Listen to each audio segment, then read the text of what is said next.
제 며느리는 남편과 제가 이혼 서류에 도장을 찍기 일주일 전 제 남편과 동침했습니다.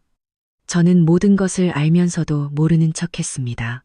변호사 사무실에서 만났을 때 남편 측 변호사는 제게 아무런 권리도 없다고 명시된 서류 한 뭉치를 건넸습니다. 저는 그저 미소만 지었습니다.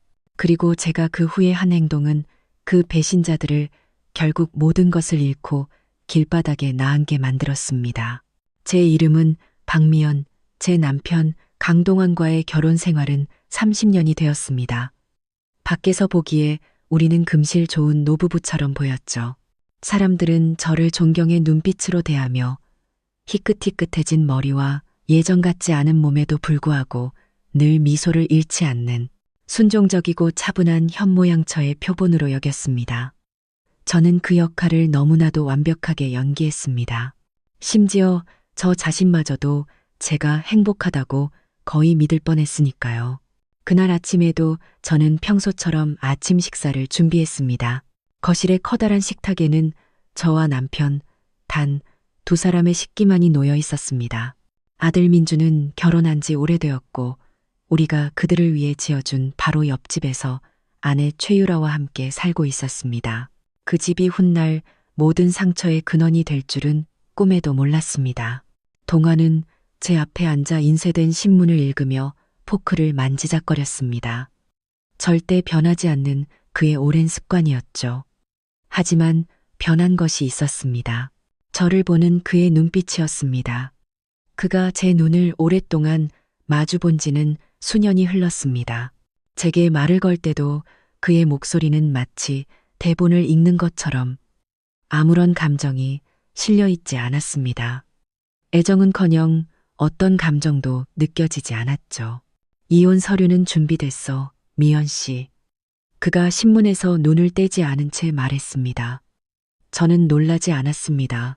그 말은 이미 수없이 제 머릿속을 맴돌고 있었으니까요.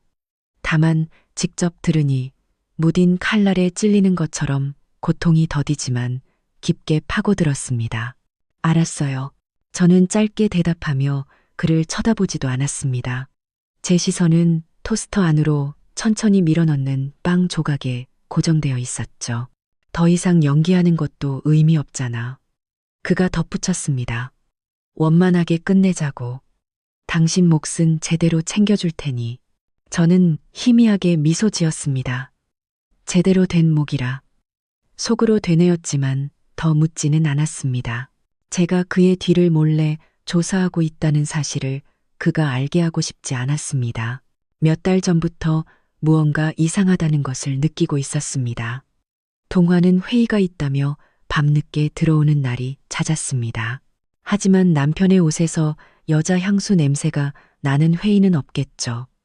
잠들기 전 샤워를 2번 하고 화장실에까지 휴대폰을 들고 가게 만드는 회의도 없을 겁니다. 처음에는 다른 여자가 생긴 것이라고 짐작했습니다. 그 정도는 받아들일 준비가 되어 있었어요. 그 나이의 남자들은 때로 다시 인정받고 다시 사랑받고 싶어 하니까요. 거의 동정심이 들 뻔했습니다. 그러던 어느 날 밤, 그가 오랫동안 사용하지 않던 낡은 노트북을 열어보기로 결심했습니다. 그는 바보같이 자기 집에서는 항상 안전하다고 믿었죠. 최종 업무라는 이름의 폴더 안에는 제 머릿속에서 결코 지울 수 없는 영상 하나가 있었습니다. 화면은 흐리고 어두웠지만 제게는 충분히 선명했습니다. 양평에 있는 우리 별장 거실, 커다란 회색 소파, 둥근 원목 테이블, 그리고 크리스탈 샹들리에. 저는 어둠 속에서도 그곳을 알아볼 수 있었습니다. 그리고 무엇보다도 화면에 두 사람의 모습이 나타나기 전 들려온 웃음소리를 알아차렸습니다. 동안과 유라였습니다.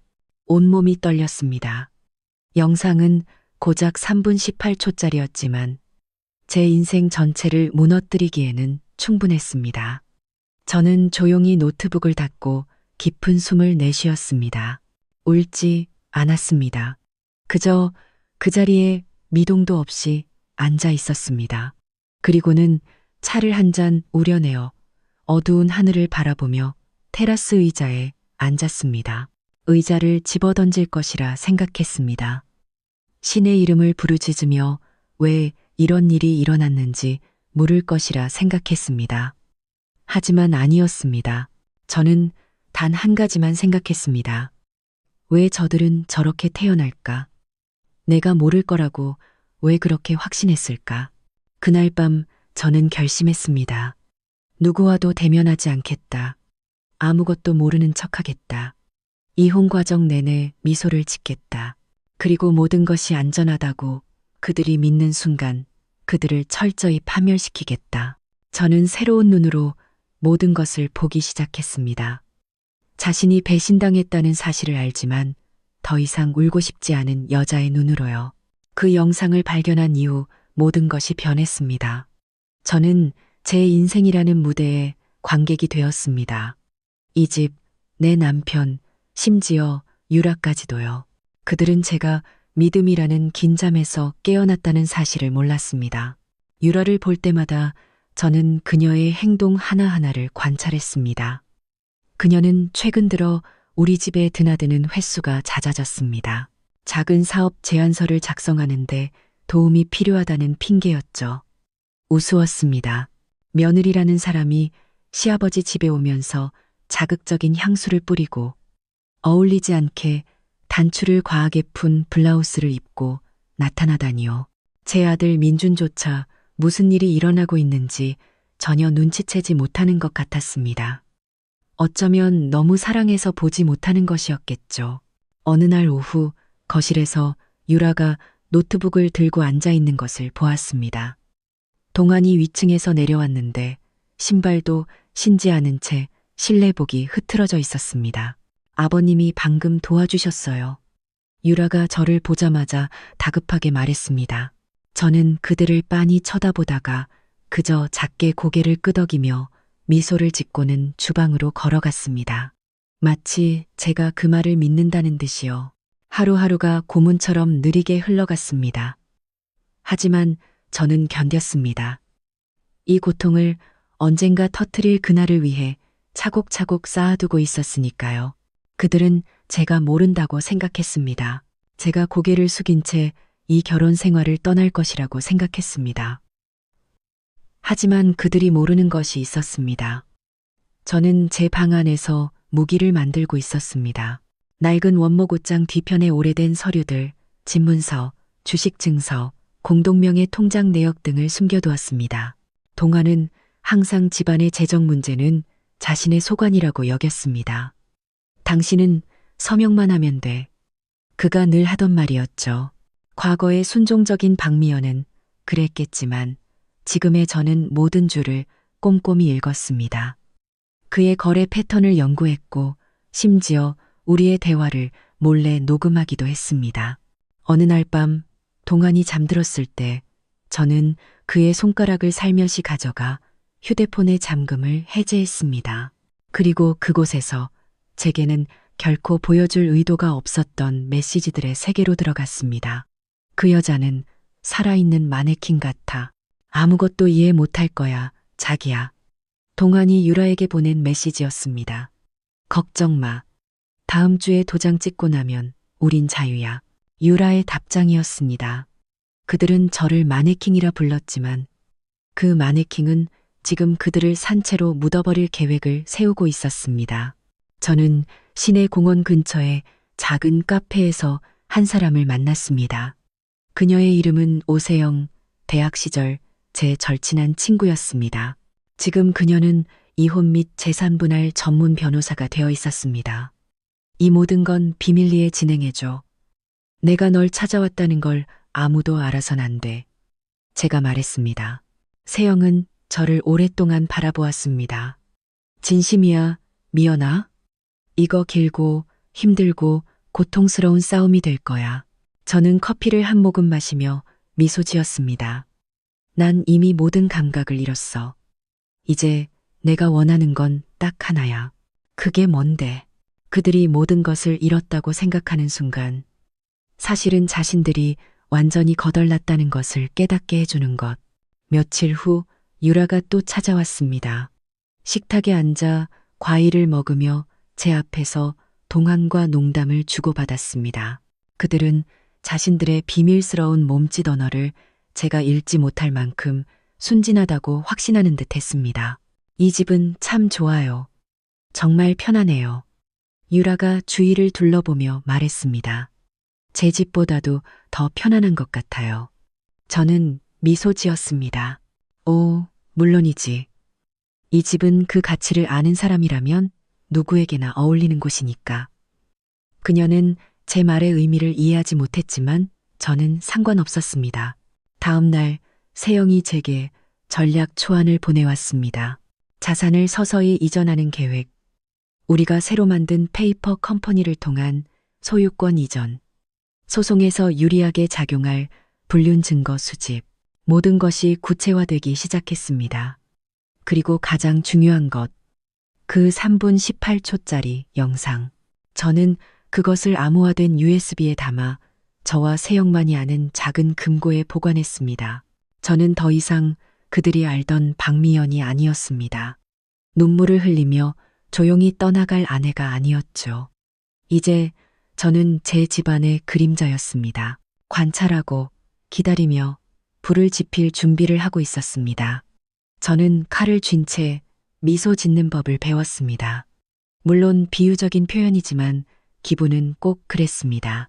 매일이 연기 연습의 연속이었습니다.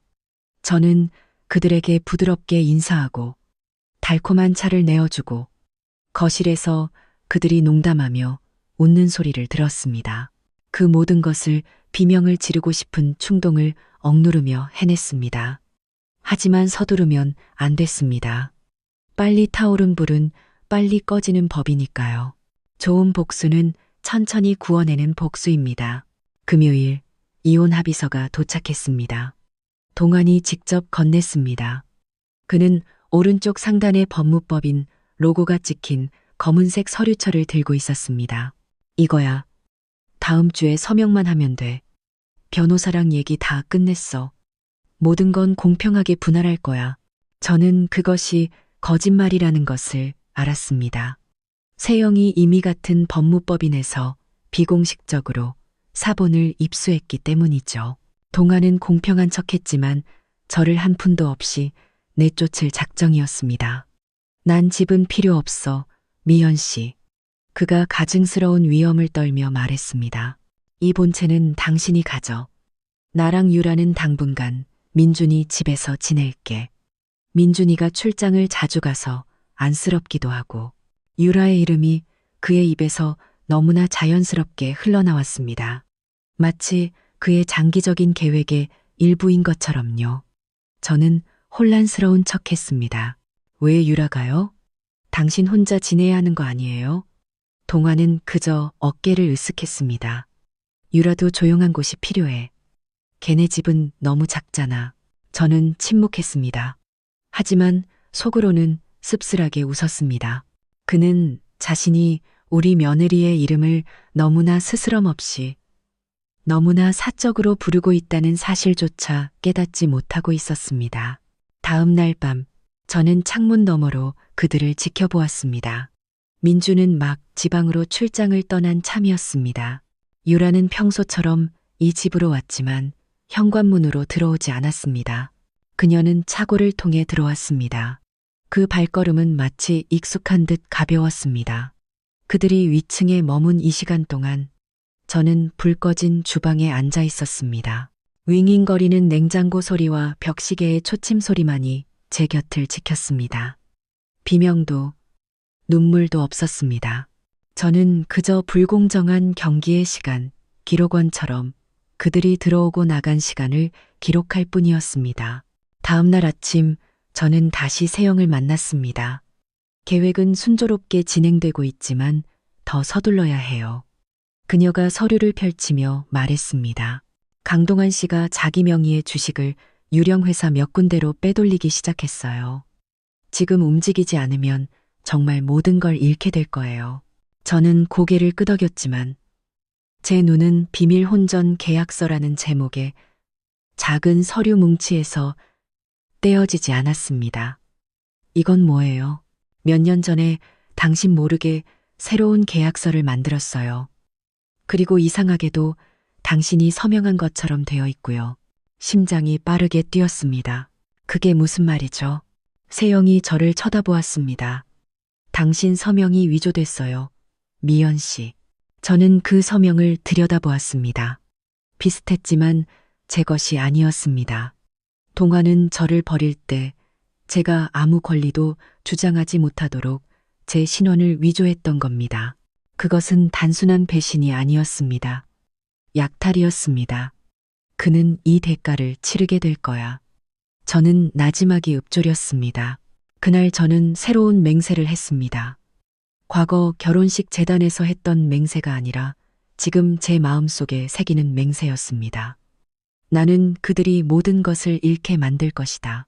돈뿐만 아니라 얼굴, 이름, 자신감, 그리고 안전함까지도. 토요일 밤 집은 비어 있었습니다. 민주는 여전히 지방에 있었죠. 저는 유라와 동안이 검은 차를 타고 함께 나가는 것을 보았습니다. 그들이 어디로 가는지는 알고 있었습니다. 양평, 별장, 그 영상이 촬영된 곳이었습니다. 저는 조용히 뒤를 쫓았습니다. 대면하기 위해서도 그들의 밤을 망치기 위해서도 아니었습니다. 새로운 카메라를 설치하기 위해서였습니다. 소리도 불빛도 없는 야간 카메라. 그들이 예상치 못한 각도에서 그들의 모든 거짓말을 담아낼 카메라. 마지막 증거가 될 카메라. 그 증거는 경찰도 변호사도 가족도 아닌 바로 민준에게 보낼 것이었습니다. 제 친아들에게요. 유라를 파멸시키고 싶다면 대중의 눈에 그녀를 가치 있게 보이게 하는 유일한 것, 바로 충실한 아내라는 그녀의 지위를 죽여야만 했기 때문입니다. 양평에서 서울로 돌아오는 길이 이렇게 길게 느껴진 적은 없었습니다. 어젯밤은 끝나지 않는 악몽 같았죠. 저는 떨리는 손으로 카메라를 설치했습니다. 두려워서가 아니었습니다. 제가 하고 있는 일이 단순한 복수를 넘어 제 혈육의 관계를 파괴하는 행위라는 것을 깨달았기 때문입니다. 내 친아들 민준. 하지만 다른 선택지가 없었습니다. 유라를 뿌리부터 무너뜨려야 했습니다. 그리고 그 뿌리는 잘못된 여자를 너무나 사랑한 내 아들의 어리석음이었습니다. 이틀 후 그 카메라는 클라우드를 통해 제가 세영과 공유하는 비밀 폴더로 녹화 영상을 자동 전송했습니다. 저는 바로 보지 않았습니다. 내용을 알고 있었으니까요. 첫 번째 영상만으로도 충분히 스스로를 고문했습니다. 하지만 이번에는 다른 목적이 있었습니다. 민주는 월요일 아침에 돌아왔습니다. 그는 평소처럼 저를 안아주었습니다. 피곤했지만 여전히 따뜻했죠. 자신의 아내가 친아버지와 잠자리를 갖고 있다는 사실을 아는 어머니에게 그 포옹이 얼마나 비수처럼 느껴지는지 그는 몰랐습니다. 어머니, 선물 사왔어요. 네덜란드 초콜릿인데 심장에 좋대요. 그가 작게 웃으며 말했습니다. 저는 미소를 지어 보였습니다. 그 초콜릿이 필요한 건 너란다. 진실을 알면 네 심장이 산산조각 날 테니. 속으로 생각했지만 저는 계속해서 제 역할을 연기했습니다. 아들이 돌아온 것을 반기고 커피를 타주고 힘든 업무에 대한 그의 불평을 들어주는 어머니의 역할을요. 민주는 진심으로 착한 아이였습니다.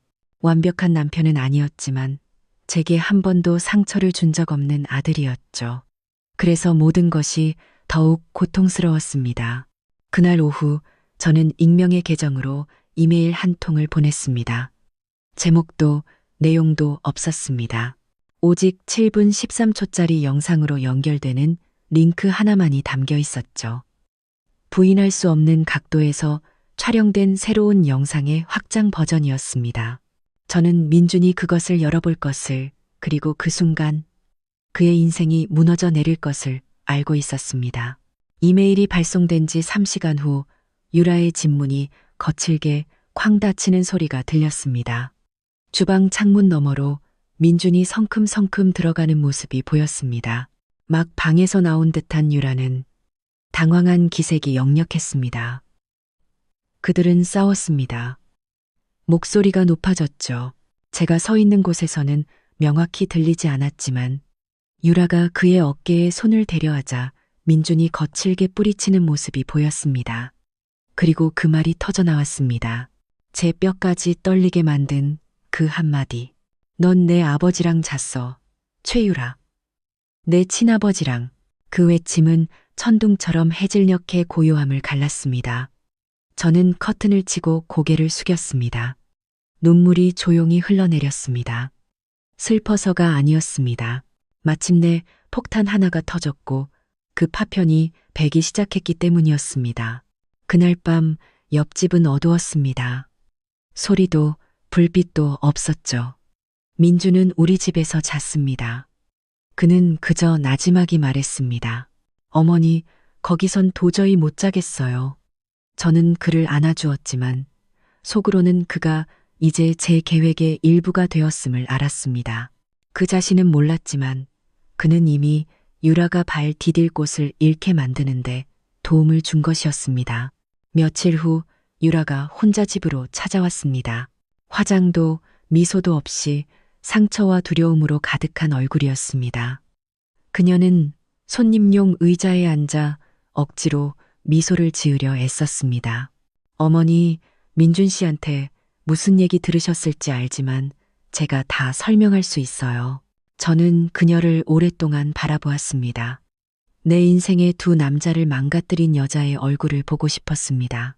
아무렇지 않게 바람을 피우고는 마치 말 몇 마디로 몸과 마음에 묻은 오점을 깨끗이 지울 수 있다는 듯 설명하려 드는 여자를요. 유라야, 제가 조용히 말했습니다. 배신에서 가장 고통스러운 게 뭔지 아니? 그녀는 혼란스러운 눈으로 저를 쳐다보았습니다. 배신당했다는 사실이 아니야. 내가 가족이라 믿었던 사람에게 배신당했다는 거지. 유라가 울기 시작했습니다. 제가 잘못했어요. 어머니, 저도 어떻게 해야 할지 몰랐어요. 모든 게 순식간에 벌어진 일이에요. 순식간에 벌어지는 일은 없어, 유라야. 제가 날카롭게 말했습니다. 사고가 아닌 이상. 그리고 이건 사고가 아니었지. 계획이었어. 넌 내 남편과 함께 이 모든 것을 계획했지. 그녀는 말을 잃었습니다. 눈이 커졌습니다. 그래, 제가 말을 이었습니다. 난 모든 걸 알고 있었어. 아주 오래전부터. 그녀는 몸을 떨었습니다. 어머니, 뭘 원하시는 거예요? 저는 작게 미소 지었습니다. 오늘은 대답하지 않을게. 하지만 때가 되면 알게 될 거야. 하나씩 그들은 흔들리기 시작했습니다. 유라는 민준을 잃었습니다. 이상적인 아내로서의 평판은 그들의 사교계에서 무너져 내렸습니다. 재벌가 사모님들의 모임에서는 그녀를 서서히 외면하기 시작했습니다. 동화는 세영을 통해 제가 몰래 방해한 재무보고서 때문에 주식 이전이 막히자 불안해하기 시작했습니다. 그리고 저는 여전히 집에 앉아 차를 마시고 책을 읽었지만 한 모금 한 모금이 그들의 파멸에 한 걸음 더 다가가는 것이었습니다. 그날은 마치 제가 한 계절 내내 기다려온 불청객처럼 찾아왔습니다. 법무법인 회의실은 퀴퀴한 커피 냄새와 오래된 종이 냄새로 가득했습니다.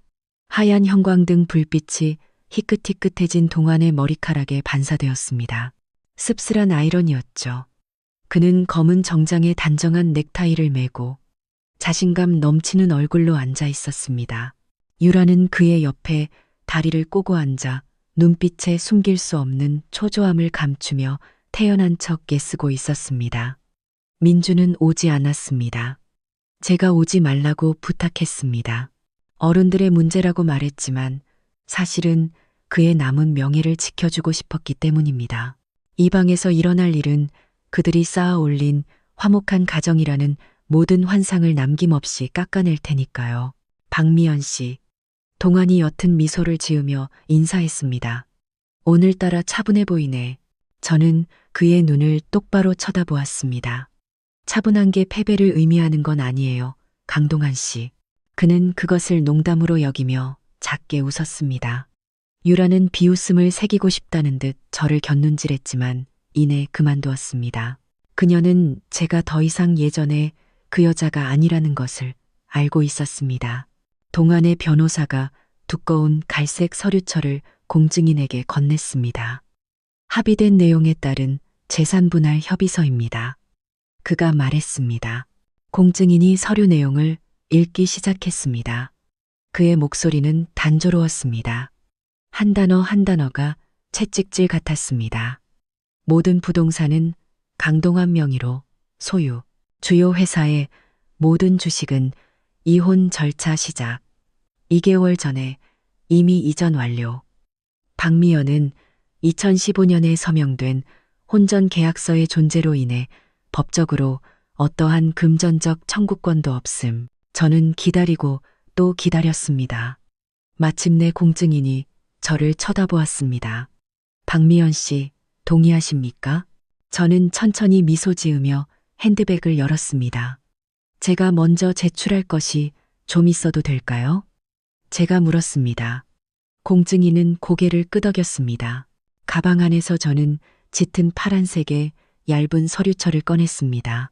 그 안에는 세영이 준비한 서류들 비밀 주식 양도 증서, 필적 감정 전문가의 위조 서명 증거, 제 소유의 페이퍼 컴퍼니에 대한 위임장, 그리고 강동원 명의의 탈세 혐의 보고서가 들어 있었습니다. 공증인이 읽기 시작했습니다. 유라는 불안한 듯 곁눈질했고 동화는 미간을 찌푸렸습니다. 그리고 제가 입을 열었습니다. 차분하게, 첫째, 이 혼전 계약서는 위조된 것입니다. 제 서명은 필적 감정 전문가의 검증을 마쳤으며 저는 2015년에 그 어떤 것에도 서명한 적이 없습니다. 이 문서 위조에 대해서는 형사소송을 진행할 것입니다. 동환이 입을 열어 무언가 말하려 했지만 제가 말을 이었습니다. 둘째, 당신이 유령회사로 이전했다고 생각하는 모든 회사 주식은 사실 3개월 전 제가 정식 법률 자문을 받아 설립한 제 소유의 법인 회사로 이미 이전되었습니다. 사용된 모든 계좌는 의심스러운 활동 및 익명의 제보자의 세금 신고로 인해 동결된 상태입니다. 저희는 이 사안을 관계 당국에 넘길 충분한 증거를 가지고 있습니다. 이제 동환의 얼굴이 창백해지기 시작했습니다. 유라는 그의 팔을 붙잡았습니다. 그리고 마지막으로 제가 USB 하나를 테이블 위에 놓으며 말했습니다. 만약 당신들이 이 모든 것을 부인하려 든다면 제게는 영상 증거가 있습니다. 2개, 아니 3개까지도요. 날짜, 장소, 당신들 얼굴, 제가 이 서류에 서명하지 않을 경우 48시간 안에 이 모든 것이 대중에게 공개될 겁니다. 회의실은 완전히 고요해졌습니다. 공증인이 작게 헛기침을 했습니다. 저는 등을 기대고 팔짱을 낀 채 유라를 바라보았습니다. 자, 이제 누가 아무 권리가 없죠? 유라는 고개를 숙였습니다. 동화는 마치 유령을 본 듯한 눈으로 저를 쳐다보았습니다. 저는 일어섰습니다. 어떤 서류에도 서명하지 않았고 어떤 질문에도 대답하지 않았습니다. 저는 단지 이렇게 말했습니다. 당신들은 내가 오늘 울 것이라고 생각했겠지만 매일 울게 될 사람들은 바로 당신들일 거예요. 오늘부터. 주차장에서 저는 하늘을 올려다보았습니다. 완벽하게 보슬비가 내리고 있었습니다. 환호하지도 웃지도 울지도 않았습니다. 하지만 제 내면에서 그동안 갇혀있던 목소리들이 마침내 잠잠해졌습니다. 제가 이겨서가 아니었습니다. 그들이 모든 것을 잃기 시작했기 때문이었습니다. 그리고 이것은 단지 시작에 불과했습니다. 그 회의 이후 저는 집으로 돌아가지 않았습니다. 아직도 유령들의 목소리가 남아있는 집 밖의 공간, 침묵이 필요했습니다. 유라의 거짓 웃음소리, 위층을 걷는 동안의 발소리, 예전에는 평범하다고 생각했던 짧은 대화들이 사실은 연극의 일부였다는 것을 알게 된 그 집 밖의 공간이요. 저는 도심에서 멀리 떨어진 작은 호텔에 머물렀습니다. 세영은 당분간 몸을 피하라고 조언했습니다. 두려워서가 아니라 이제 무대가 바뀔 때라는 것을 그녀도 알았기 때문입니다. 저는 바보 같은 여자 역할을 충분히 오래 연기했습니다. 이제는 그들이 가장 무서운 역할을 연기할 차례였습니다. 모든 것을 서서히 잃어가는 사람의 역할을요. 소문은 퍼지기 시작했습니다. 먼저 동안의 비즈니스계에서부터였습니다. 물론 제가 보낸 익명의 제보가 언론과 그의 오랜 경쟁자 몇몇에게 전달되었습니다. 내용은 상세했습니다. 탈세, 불법 자산 이전, 그리고 회사 재무보고서 조작, 보고서를 뒷받침하는 사진들도 함께 퍼졌습니다. 의심스러운 별장에서 단둘이 있는 동환과 유라의 사진이었죠. 그 뉴스는 특정 집단 내에서 입소문이 났습니다. 예전에 저를 물렁하다고 불렀던 재벌가 사모님들의 카카오톡 단체방은 이제 유라를 향한 사회적 재판정으로 변했습니다. 유라의 이름은 사교계 커뮤니티에서 화제가 되었습니다. 패션 스타일 때문이 아니라 시아버지를 애인으로 둔 며느리라는 새로운 별명 때문이었죠. 일주일 후 민준에게서 문자가 왔습니다. 어머니, 왜 이제야? 왜 이 모든 걸 혼자 간직하고 계셨어요? 저는 바로 답장하지 않았습니다. 며칠 뒤 이렇게 보냈습니다. 네가 동정심 때문에 나를 지지하는 게 아니라 너 역시 그들의 희생자라는 것을 스스로 깨닫길 바랐기 때문이란다. 민주는 답이 없었지만 저는 그의 마음이 산산조각 났다는 것을 알았습니다. 그리고 저는 그를 그 고통에서 보호해 줄 수 없었습니다. 제가 할 수 있는 것은 그를 이용하고 방향을 제시하는 것뿐이었습니다. 한 남자의 파멸 속에는 사랑으로도 되돌릴 수 없는 결정들이 있기 마련이니까요. 그날 밤 유라가 제게 전화를 걸었습니다. 목소리가 쉬어 있었습니다. 어머니, 제발, 제발, 이 모든 걸 멈춰주세요. 저 이제 살 곳도 없어요. 민준 씨가 집에서 나갔어요. 어디로 가야 할지 모르겠어요. 저는 그녀가 절망을 충분히 느끼도록 한참 동안 침묵했습니다. 그리고 말했습니다. 유라야, 너 예전에 우리 집이 참 편안하다고 했었지? 그녀의 흐느낌이 멈췄습니다. 이제 지붕 없는 세상이 얼마나 추운지 알게 될 거야. 그리고 난 이제 막 널 그 아래에서 잠들게 했을 뿐이란다. 뚜벅. 저는 전화를 끊었습니다.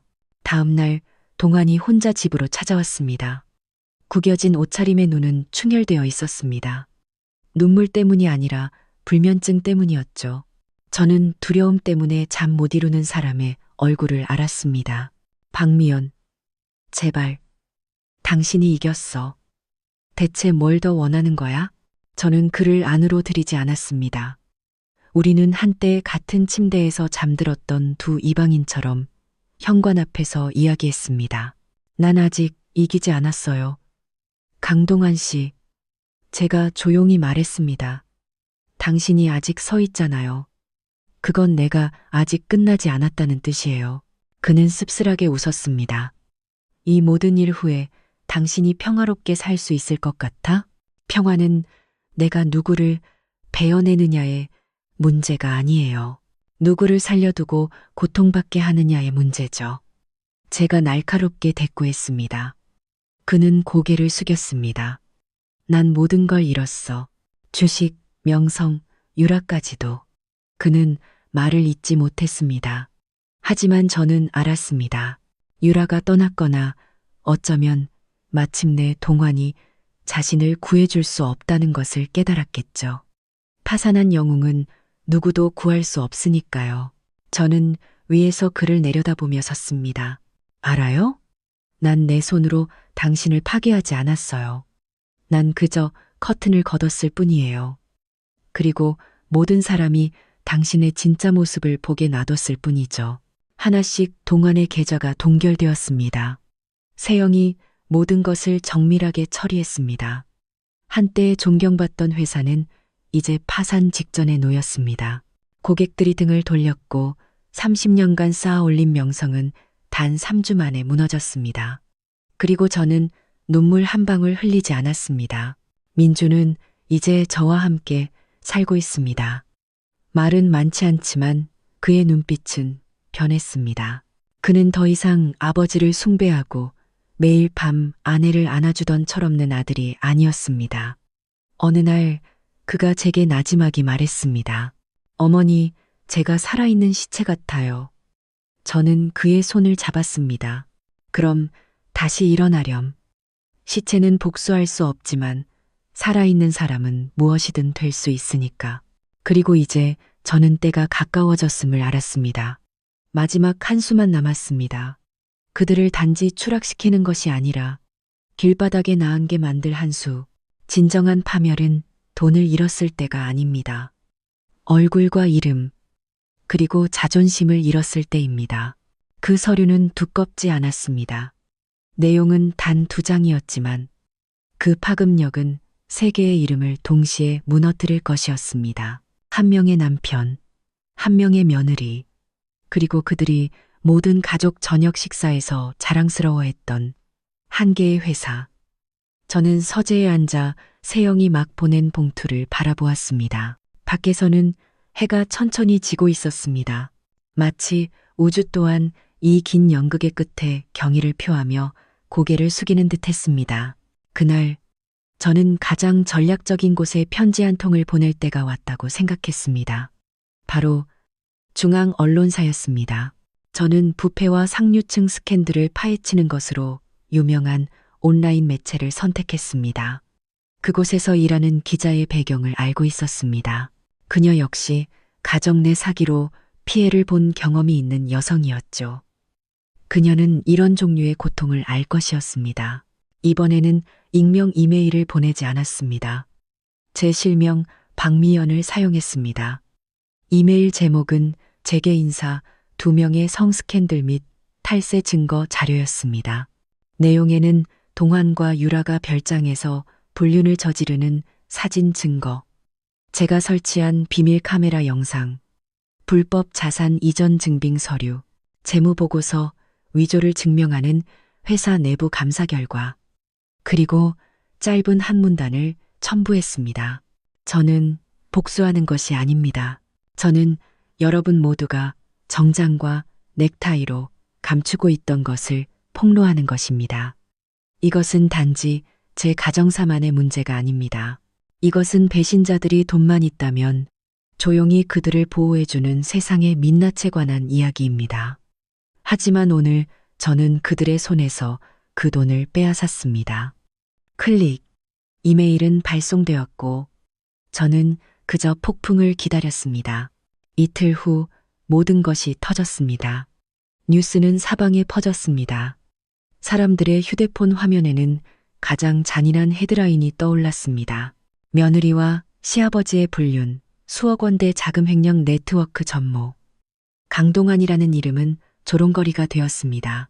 유라는 뉴스에서 강민준의 아내이자 그의 아버지의 내연녀로 언급되었습니다. 소셜미디어는 폭발했고 영상은 퍼져나가고 댓글이 달리고 틱톡 밈으로 리메이크되었습니다. 심지어 시아버지 집에 며느리로 들어갔다가 아내로 나온 여자라는 밈까지 등장했습니다. 고통스러웠지만 저는 커피를 마시며 수년간 기다려온 결승전처럼 모든 것을 지켜보았습니다. 동화는 투자자들에 의해 CEO 자리에서 쫓겨났습니다. 자신이 세운 회사에서 해고당했죠. 아무도 그의 이름에 손대려 하지 않았습니다. 후원사들은 떠났고 계약은 취소되었습니다. 그가 숨어 지내는 작은 임대주택으로 국세청의 소환장이 날아들었습니다. 이제 유라. 그녀는 사라졌습니다. 어디로 갔는지 아무도 몰랐지만 소문에 의하면 도시 외곽의 작은 고시원에서 살며 예전에 인스타그램에서 자랑하던 명품들을 팔고 있다고 했습니다. 그리고 제 아들 민주는 마침내 어느 날 밤 전화를 받았습니다. 어머니, 죄송해요. 무엇이 미안하니? 제가 조용히 물었습니다.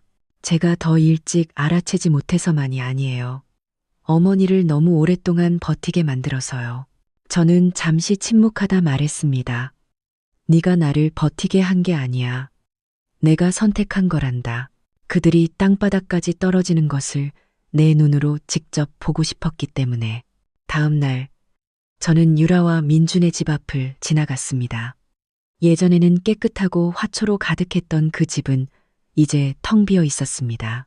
대문은 열려 있고 울타리는 녹슬었으며 바닥은 먼지투성이었습니다.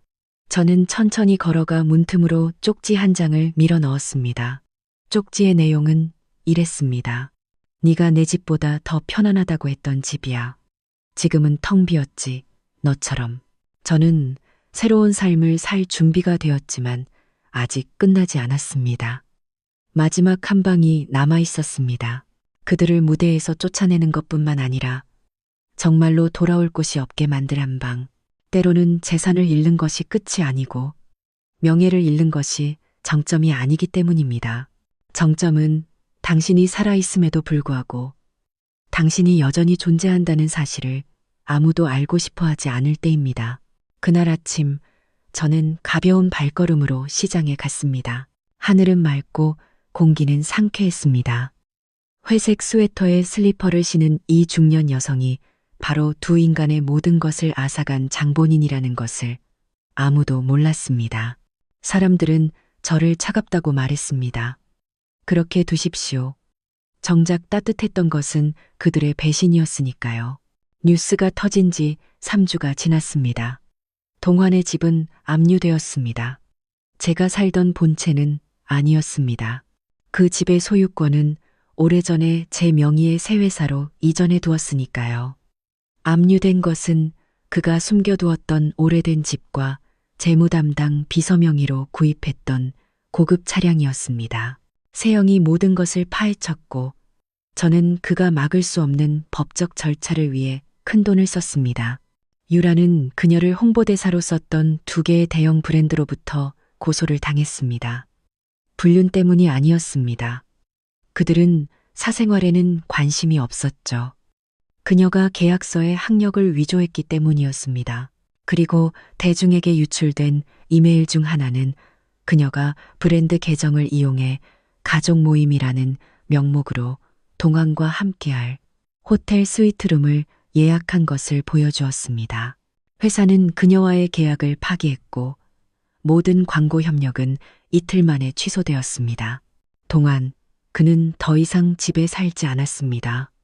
이제 그는 사촌 소유의 낡은 아파트에 살고 있었습니다. 그리고 마지막으로 들은 소식은 그가 옛 사업 파트너 중 한 명에게 돈을 빌리려다 거절당했다는 것이었습니다.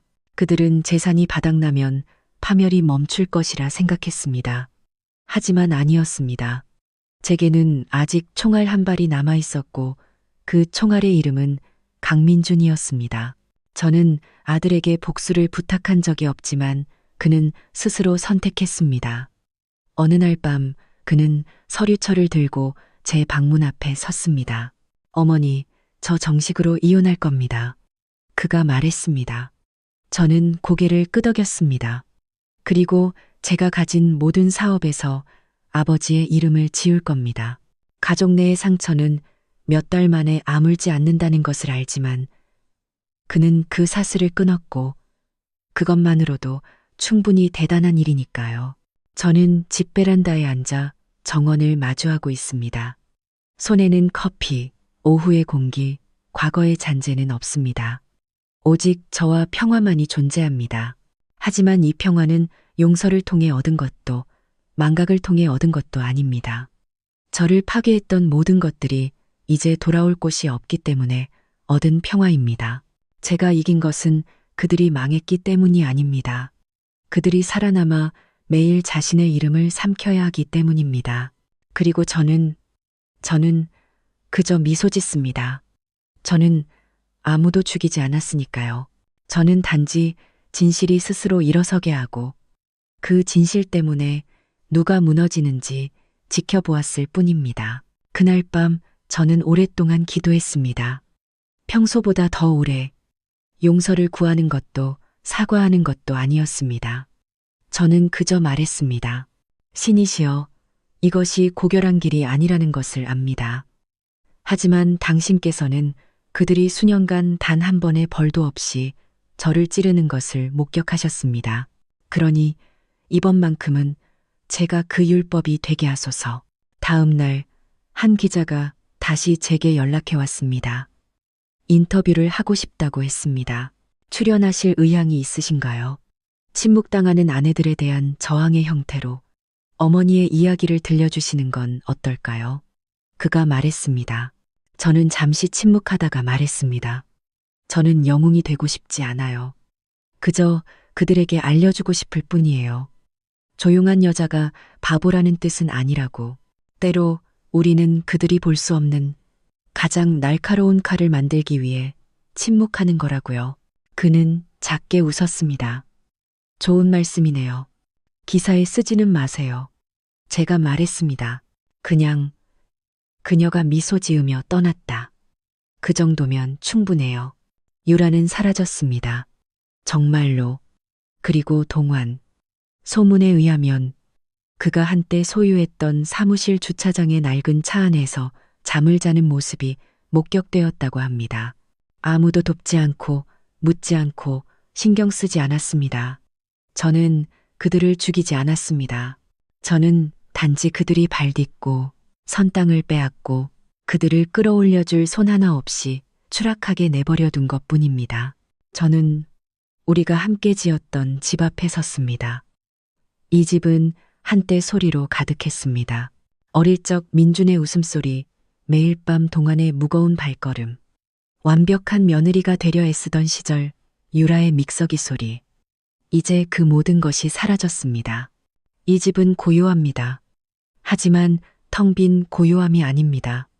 온전한 고요함입니다.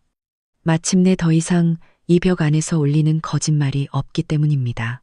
저는 열쇠를 돌려 안으로 들어섰습니다. 저를 반기는 소리도 인사하고 싶은 얼굴도 없었습니다.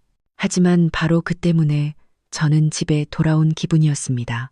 뉴스가 터진 지 2달이 지났습니다. 그들의 이름은 보도에서 사라졌습니다. 사람들은 평소처럼 지루해했고 스캔들은 늘 다른 스캔들로 대체되었습니다. 하지만 그들의 상처는 결코 대체되지 않을 것입니다. 세영을 통해 들었습니다. 동화는 이제 여기저기 떠돌며 살고 있었습니다. 그는 차, 개인 물품, 심지어 아버지의 유품인 시계까지 팔았습니다. 하지만 모든 계좌가 동결되었기 때문에 한 푼 한 푼을 거지처럼 쫓아야 했습니다. 유라는 여전히 미스터리였습니다. 하지만 한 번은 버스 정류장에서 멀리서 그녀를 보았습니다. 머리는 아무렇게나 풀어헤쳐져 있고 옷은 낡았으며 텅 빈 얼굴로 휴대폰을 만지고 있었습니다. 저는 다가가지 않았습니다. 그저 사진만 찍었습니다. 며칠 후 저는 노트북을 열어 편지 한 통을 썼습니다. 그들을 위한 것이 아니라 과거의 제 자신을 위한 것이었습니다. 너무나 믿었던 과거의 박미연에게 너는 분노 없이 배신을 겪어냈다. 너는 내 집이 불타는 것을 지켜보았지만 불길을 핥지 않았다. 너는 복수했지만 죽이지 않았다. 너는 단지 그들에게 한 가지 교훈을 가르쳤을 뿐이다. 침묵을 결코 약점으로 여기지 말라는 것을. 저는 그 글을 오랫동안 바라보다가 오랫동안 방치했던 개인 블로그에 올렸습니다. 영감을 주려는 의도가 아니었습니다.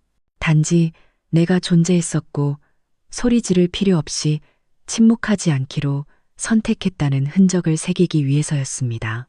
몇 주 후 저는 여성과 존엄이라는 주제의 작은 세미나에 초대받았습니다. 그들은 제게 연설을 부탁했습니다. 처음에는 거절했지만 민준이 저를 설득했습니다. 이제는 제 자신을 위해서뿐만 아니라 버티다가 결국 맞서 싸우기로 선택한 모든 여성을 위해 무언가를 증명할 때라고 말했습니다. 저는 작은 무대 위에 섰습니다. 마이크를 쥔 손이 떨렸습니다. 하지만 제가 말을 시작하자 모든 것이 흘러나왔습니다. 저는 영감을 나누기 위해 이 자리에 온 것이 아닙니다. 저는 여러분이 상처받고 배신당하고 중요하지 않은 존재로 여겨졌을 때 소리 지를 필요가 없다는 것을 알려드리기 위해 왔습니다. 맞불을 놓을 필요도 없습니다. 때로는 문을 열고 그들을 내보낸 다음 문을 잠그고 그 안에서 새로운 세상을 만드는 것만으로도 충분합니다. 왜냐하면 침묵은 제대로 사용된다면 비명보다 더 치명적인 무기가 될 수 있기 때문입니다. 박수 소리는 크지 않았지만 진심이 담겨 있었습니다. 그리고 저는 그날 밤 이전보다 훨씬 가벼운 발걸음으로 집으로 돌아왔습니다. 어느 날 아침 저는 발신이 넘는 작은 소포를 받았습니다. 안에는 편지와 반지 하나가 들어 있었습니다. 제 옛 결혼 반지였습니다. 편지에는 단 한 문장이 적혀 있었습니다. 당신이 이겼어. 내가 누군지 이제 모르겠다. 동안에게서 온 것임을 알았지만 답장하지 않았습니다. 이미 내 인생의 일부가 되기를 끝낸 사람에게는 답장이 필요 없으니까요. 저는 그 반지를 다시 포장해 가스레인지 위에 올려놓았습니다. 손잡이를 돌려 불을 켰습니다. 금속은 천천히 녹아내려 마침내 형체 없이 굳어버린 작은 웅덩이를 만들었습니다. 우리의 결혼처럼요. 이제 과거로부터의 목소리도 유라의 발자국도 동안의 그림자도 없습니다.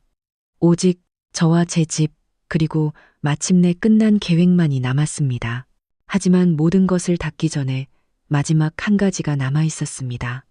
마지막 결정타.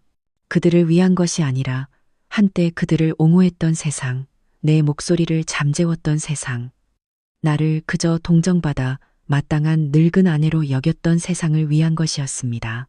이제 제가 마지막으로 말할 것이고 그들은 듣게 될 것입니다. 저는 낡은 거울 앞에 서서 제 얼굴을 들여다보았습니다. 30년 전 결혼했을 때와 같은 얼굴. 처음 민준을 안았을 때 미소 짓던 얼굴. 그리고 남편이 며느리와 바람을 피웠을 때와 같은 얼굴. 하지만 지금은 다른 것이 있었습니다. 이 눈빛은 새로운 여자의 것이었습니다. 오늘 저는 마지막으로 입을 열 것입니다. 영상을 하나 녹화했습니다. 화제가 되기 위해서도 동정을 받기 위해서도 아니었습니다. 경고를 새기기 위해서였습니다. 죄의 고백이 아니라 심판의 기록이었습니다. 저는 카메라 앞에 앉았습니다. 화장도 화려한 옷도 없이 오직 그동안 무대가 주어지지 않았던 저와 제 목소리만이 있었습니다. 그리고 저는 말했습니다. 제 이름은 박미연입니다. 저는 과거에 강동환의 아내였고 강민준의 어머니였으며 최유라의 시어머니였습니다. 이제 저는 그들에게 아무도 아닙니다. 하지만 한 가지는 압니다. 저는 희생자였습니다. 그리고 저는 그것이 제 이야기의 끝이 되도록 내버려 두지 않을 것입니다. 그들은 단지 바람을 피운 것이 아닙니다. 그들은 제 집, 제 이름, 제 인생을 빼앗기 위해 공모했습니다. 그리고 저는 침묵을 선택했습니다. 약해서가 아니라 그들이 자신들이 만든 지옥을 맛보게 할 적절한 때를 기다렸기 때문입니다. 오늘 저는 여러분이 저를 믿어달라고 부탁하지 않겠습니다. 하지만 한 가지 부탁이 있습니다. 만약 언젠가 당신이 너무 조용하다는 이유로 소외당하고 거짓말에 속고 비웃음당하는 자신을 발견한다면 저를 기억해 주십시오. 때로는 가장 큰 목소리가 소리 지르는 목소리가 아니라 소리 없이 행동하는 목소리일 수 있으니까요. 저는 그 영상을 알림도 없이 어떤 그룹에도 공유하지 않고 조용히 게시했습니다. 저처럼 스스로 살아남기를 바랐을 뿐입니다. 하지만 48시간 만에 댓글이 달리기 시작했습니다. 동정이 아니라 고백이었습니다. 여러 도시의 여성들이 댓글창에 자신들의 이야기를 적었습니다. 감히 입 밖으로 내지 못했던 이야기들이 길게 쓰였습니다. 저는 2번이나 배신당했지만 그저 침묵했어요. 이제 제가 혼자가 아니라는 걸 알았어요. 고맙습니다. 박미연님, 당신이 강해서가 아니라 침묵 또한 죽일 수 있다는 것을 증명해 주셔서요. 저는 내일 아침 당당하게 고개를 들고 이 집을 나갈 겁니다. 동안도 그 영상을 보았습니다. 그가 보낸 마지막 문자 메시지를 통해 알았습니다. 당신이 맞았어. 우리는 당신이 아무것도 없다고 생각했지만 알고 보니 당신이 모든 것을 남기고 살아남았군. 저는 답장하지 않았습니다. 유라는 어디에 있는지 모릅니다. 하지만 누군가 제게 한 여성보호소에서 찍은 사진을 보내주었습니다. 사진 속에는 한 여자가 혼자 앉아 있었습니다. 고개를 숙이고 무릎을 끌어안고 있었지만 저는 그녀라는 것을 알았습니다. 마침내 유라는 자신이 과거에 가장 두려워하던 곳에서 잠들게 된 것입니다. 지위도 남편도 돈도 이름도 없는 곳에서 민주는 이제 자신만의 사업을 꾸려가고 있습니다. 아직 재혼하지는 않았지만 그는 천천히 살아가고 있습니다. 제게는 그것으로 충분합니다. 가족 내의 상처는 몇 달 만에 아물지 않는다는 것을 알지만 그는 그 사슬을 끊었고 그것만으로도 충분히 대단한 일이니까요. 저는 집 베란다에 앉아 정원을 마주하고 있습니다. 손에는 커피, 오후의 공기, 과거의 잔재는 없습니다. 오직 저와 평화만이 존재합니다. 하지만 이 평화는 용서를 통해 얻은 것도 망각을 통해 얻은 것도 아닙니다. 저를 파괴했던 모든 것들이 이제 돌아올 곳이 없기 때문에 얻은 평화입니다. 제가 이긴 것은 그들이 망했기 때문이 아닙니다. 그들이 살아남아 매일 자신의 이름을 삼켜야 하기 때문입니다. 그리고 저는 그저 미소 짓습니다. 저는 아무도 죽이지 않았으니까요. 저는 단지 진실이 스스로 일어서게 하고 그 진실 때문에 누가 무너지는지 지켜보았을 뿐입니다.